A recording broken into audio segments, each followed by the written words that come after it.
Good morning. This is Brian here with another 3-Click Classroom training video. Today I'm going to talk about setting your period schedule, your class schedule.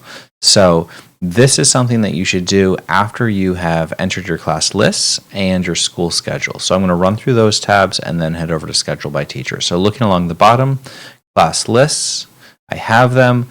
This top row 1, that's going to be something that's read by the schedule, and so we definitely want those class names in. If you haven't put in your students, that's okay, but definitely have your section names in row 1.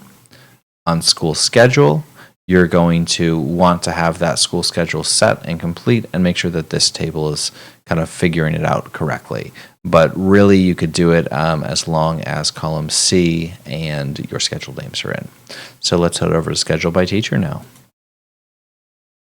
This sheet takes a little while to fill in, especially if you teach a lot of different sections, but there are a few things that are going to help you. If they haven't already populated, go ahead and hit the buttons for Update Days, Update Periods, and Update Section Names. It's going to pull that information from the sheets that we just saw. And so those become drop downs, and you can set them for days of the week.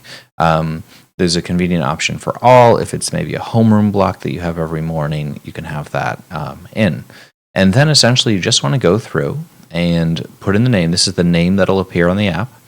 Put in your email. The reason we have email here is because the app's going to identify you as you're signed into your Google account when you're using the app, and it's going to A, give you permission to use the app, and B, it's going to know that it's you and find your schedule. You can always change it if you're acting as somebody else for the day, but we'll get to that in some other videos. The PIN is arbitrary, but the app does read it. There's a few things that you can make PIN protected in the app, so put a PIN in a class name, and you can go ahead and do that. Let's see, anything else? Yeah, just keep putting that in. You can put in as many teachers, as many rows. Don't skip lines. The program is going to read this sheet all the way until it starts finding lines that have not yet been filled in, and it's going to go ahead and do that.